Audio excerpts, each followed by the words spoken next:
¿Cómo te va, José Pablo? Muy bien, Leo.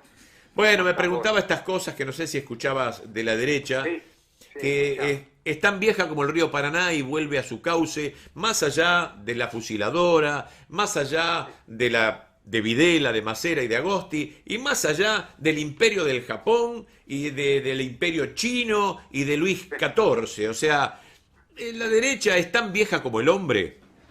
así es vieja porque la derecha se basa en el egoísmo, en la negación del otro o en el desdén por el otro.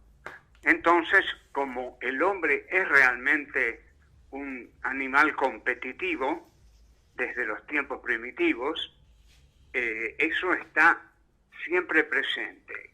Yo creo que la derecha se agrava más su forma de ser, de accionar, cuando a la competición y al egoísmo le agrega el odio. El odio es lo peor que tiene la derecha y lo suele tener frecuentemente. Es casi algo que la caracteriza. Elige un objeto de odio y ahí centra todo lo que podríamos llamar su pensamiento, que digo podríamos llamar porque el odio no piensa.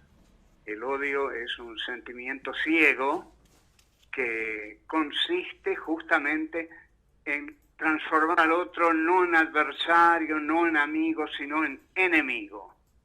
Ese es mi enemigo, es mi negación, es mi diferente y en consecuencia tengo que eliminarlo. Siempre se encontrará un motivo de raza, de etnia, de cultura, para anatematizar al otro y elegirlo como víctima de una política determinada.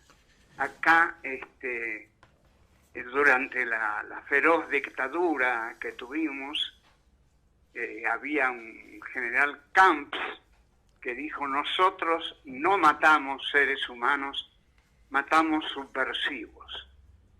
O sea que la derecha tiene que negarle la condición humana al otro, porque siempre late en la derecha la pulsión de muerte, el deseo de matar. Y esto es de las peores cosas que tiene. Ahora vemos, como lo notarás vos también, no sin cierto fastidio, un resurgimiento. Y las juventudes, que suelen ser revolucionarias, en este caso y particularmente en la Argentina, pero también sucede en el mundo, las juventudes apoyan candidatos exultantes, como Milei, por ejemplo, Sí. sino Macri, o más que nada el ala dura de Macri representada por Patricia Bullrich. ¿A qué se Sí. debe este fenómeno que hay un encantamiento ahora con esta derecha bastante repugnante para mi gusto? Bueno, no, es muy difícil entender cómo pueden encantarse con Macri o Patricia Bullrich, porque acaban de dar una prueba contundente de lo terrible que es un gobierno de ellos. Los 4 años que padecimos, realmente, que padecimos, son la muestra de lo que quiere hacer de nuevo un gobierno macrista, digamos, que puede ser también de Rodríguez Larreta, de Patricia Bullrich, en fin, de cualquiera de del grupo estable, el grupo duro que tiene Juntos por el Cambio. Y bueno, eso es muy palpable, muy peligroso, porque el proyecto de esta derecha es liberal, neoliberal en economía y totalitario, autoritario, represor en política. Claro. Y bueno, esto es una mezcla siniestra, porque sin duda alguna para aplicar ciertos proyectos económicos hay que reprimir, si no, no los pueden aplicar. Hay una diferencia entre esta derecha, digamos, nacional, y lo que fue en la República Argentina un Juan Bautista Alberdi, que era un liberal, o lo que fue Adam Smith con la fundación del liberalismo y esta otra forma de adaptarlo a las masas. ¿Te parece que es así? ¿Distan mucho estos tipos de un Alberdi o de un Adam Smith? Sí, por supuesto. Ante todo, Alberdi era un ser humano exquisito, incapaz de hacer el mal. Siempre estuvo del lado de lo popular, del federalismo, de Urquiza, estuvo contra la guerra del Paraguay, estuvo contra el mitrismo, por supuesto, y eso lo pagó viviendo exiliado. Claro. Vivió prácticamente en el exilio Alberdi y volvió hacia fines del siglo XIX al país y estuvo un poco tiempo, porque vivía muy intranquilo aquí. Esta derecha tiene los peores condimentos de la derecha, porque lo admita o no, es racista,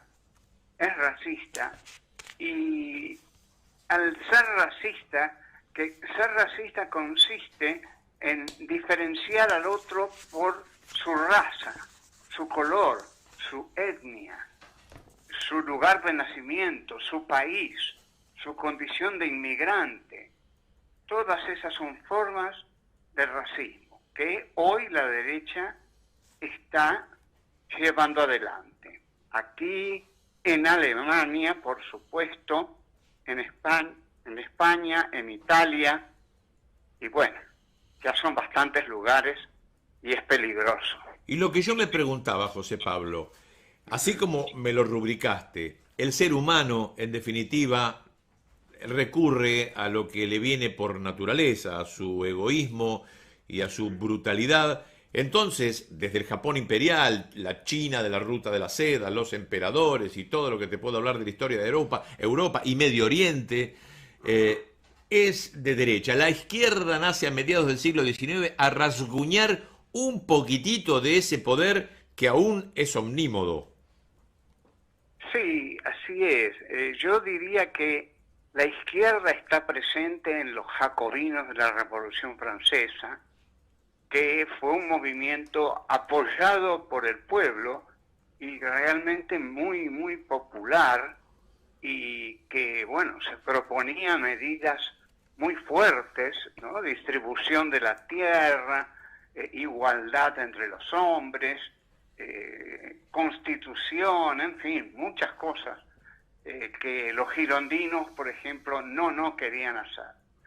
Sí, el nombre de izquierda viene justamente de que los jacobinos se ubicaban en la parte izquierda de la asamblea del consulado. Y ahí en la izquierda están los jacobinos, y es así como también aquí Moreno fue un jacobino. Claro. Lo fusiló a Liniers, redactó el decreto de supresión de los honores y escribe el plan de operaciones, que es una maravilla de proyecto revolucionario, donde pide nada menos que la extracción de las fortunas parasitarias. Y dice, juntando 500 millones de pesos en el centro de la economía, podemos hacer muchísimas cosas en beneficio del pueblo. Ahora, lo que tenía Moreno es que no era un líder popular, era un líder elitista que le hablaba a su grupo, a su gente, a su barra brava, ¿no? Que ahí estaban Ascuénaga, Castelli, nada menos, que era un tipo bravo, y el mismo Moreno, que era un grupo de iluministas. El iluminista es el que considera que su razón es la razón y tiene que ordenar la realidad desde esa razón. Ese hombre sabía mucho de medios, no solamente porque fundó la Sí, Gaceta, sino porque conocía el poder, y lo dijiste vos en tus clases y asistí a ellas y lo aprendí. La gente, el pueblo, no hace otra cosa que repetir lo que le dicen. Entonces, para eso están los medios. Por suerte los usó para bien, pero hay otros que sabemos que lo usan para mal. Pero ya lo sabía él. ya lo sabía él, y por eso funda la Gaceta, porque sabe que el medio de comunicación es capaz de colonizar la subjetividad del receptor. Este triunfo absoluto del poder mediático, que consiste en apropiarse de la conciencia del receptor, es un poder formidable, y en nuestra época tiene todavía más poder, todavía más medios, y con Internet es tremendo el poder de espiarnos que tienen, y cada nueva cosa que añaden es una nueva trampa para poder vigilarnos mejor. Es la novela 1984 de Orwell, que lo vio claro, nada más que Orwell creía que eso se iba a dar con el comunismo, pero donde plenamente se da es con el capitalismo terciario, con este capitalismo de comienzos del siglo XXI, que lo que busca es apropiarse de los mercados y con la fuerza de los mercados devorar las compañías, devorar el poder de los otros y quedar como único empoderado, como dueño del mercado, que es así como ocurre sobre todo en el poder comunicacional en estos tiempos, ¿no? Preguntas que te voy a hacer y que necesitan respuestas cortas, pero sería lindo para hablar 4 días seguidos. ¿Qué pasa con el ser humano que cuando se pone senecto, en algunos casos, no en el mío, pero se pone conservador, se pone de derecha, aquel revolucionario de los años 60, hoy vota a Macri? ¿Qué pasa con esos viejos? Bueno, parece que en Argentina se envejece hacia la derecha. Parece que ser viejo es ser medio fascista. ¿Pero por qué? Bueno, podría ser una condición biológica. Podríamos decir, lo que tengo a esta altura de mi vida lo quiero conservar para mí.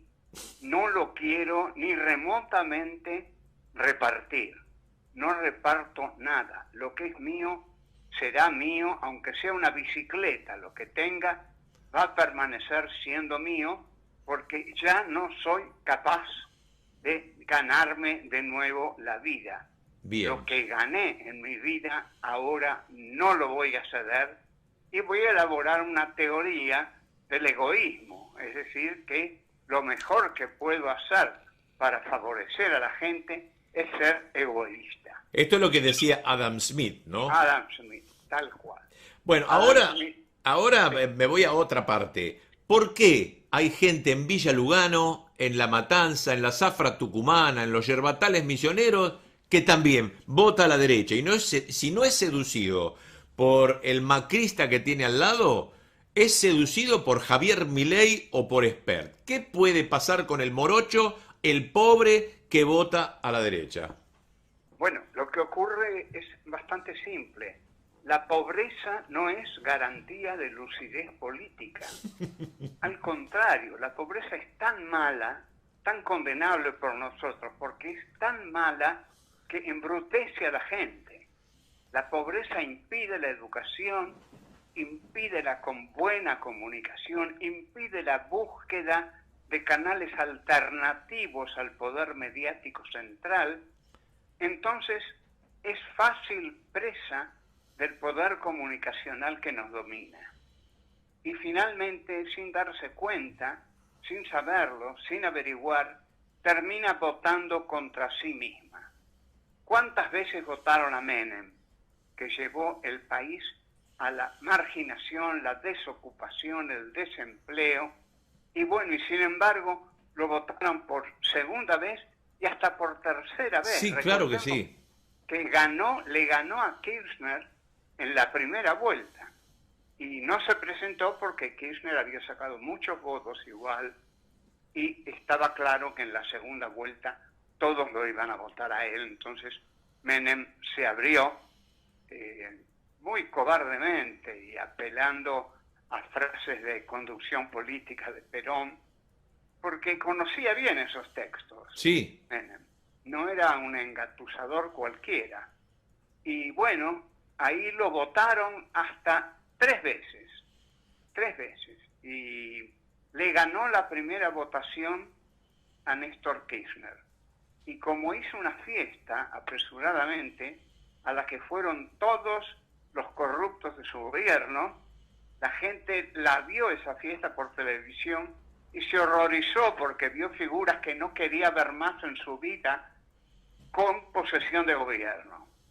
Entonces eso lo advirtió Menem y se bajó su candidatura, con lo cual quedó congelada la elección en la primera vuelta, en la cual Kirchner había sacado el 22% de los votos, nada más. En cambio, si hubiera habido un balotaje, sacaba cerca del 65%. Claro, claro. Sí. Y bueno, esto nos trae de nuevo a la política vernácula y ahora vemos que, y terminando con el tema de la derecha, si sumamos lo de Vidal, si sumamos lo de la Unión Cívica Radical, que hoy está más a la derecha que con Marcelo T. de Alvear, y si sumamos lo de Spert y lo de Milei, ojo que la derecha en la Argentina tiene un 65% de adeptos. Digamos, ¿la Argentina es un país de derecha? Bueno, el mundo, te diría, el mundo ha tenido una historia de derecha. De derecha porque la historia humana no ha sido justa, no ha sido benevolente, el mal se ha impuesto casi siempre, y cuando se impuso lo bueno fue aniquilado, porque hay cosas en la condición humana que llevan al mal, a la represión, a la violencia. ¿Por qué hay armas? ¿Por qué las armas son el negocio más fabuloso que tiene el ser humano? ¿Por qué hay desdén por el otro? ¿Por qué demonios hay guerras, ejércitos?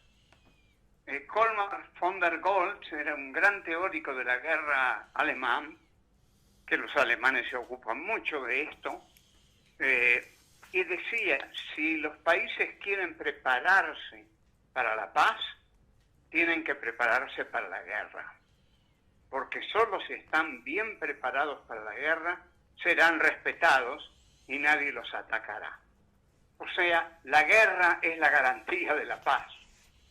Este es el pensamiento bélico germánico que aquí estudiaron nuestros militares de la primera hora, con la doctrina de von Clausewitz, la de Colmar von der Goltz, se formaron los uriburistas que delegaron en la Legión Patriótica, en la Liga Patriótica de Manuel Carles, delegaron lo que fue un grupo paramilitar, a que los militares le daban las armas.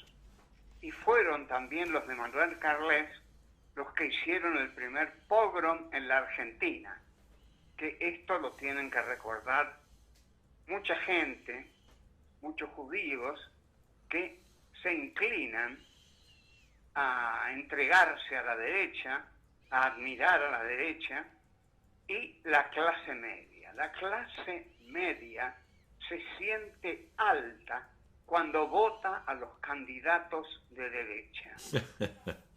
La clase media vive queriendo ser algo que nunca va a ser, que es clase alta. Nunca lo va a ser. Vive insatisfecha con lo que es clase media, no quiere ser clase media. Y vive con el gran temor de ser lo que no es, clase baja, pero que es lo que puede llegar a ser si sigue votando a las clases altas. Claro, sus No, motores no, son el temor de no ser pobre y la ambición de ser rico. tal cual. Lo has dicho muy bien, Leo. Bueno, José Pablo, como siempre, la alegría de hablar con vos y me gustaría hablar de música, de cine, de otras cosas. En esta época de tu restablecimiento de salud, más la pandemia, habrás visto mucho. He dado cursos sobre cine, filmado, me filman y hablo, di como 14 clases sobre cine de 1 hora y estoy terminando un curso sobre nazismo, muy completo, que van a ser cerca de unas 10 horas, y eso está en Feynman Online. Ah, bueno, el curso sobre nazismo me interesa muchísimo. Feynman Online, con doble N. Así es. No se van a encontrar con tu pariente, ¿no? No. No, no. Ah, bueno. José Pablo, un gran abrazo, te quiero mucho, estoy muy contento de que estés bien. Bueno, un gran abrazo, Leonardo. Chau, querido. Chao, querido. José Pablo Feynman, qué bárbaro. Bueno, hay mucho para sacar y estoy contento que la gente del diario K, de Revolución Popular, todos difundan este mensaje de Feynman. Me dio 26 títulos.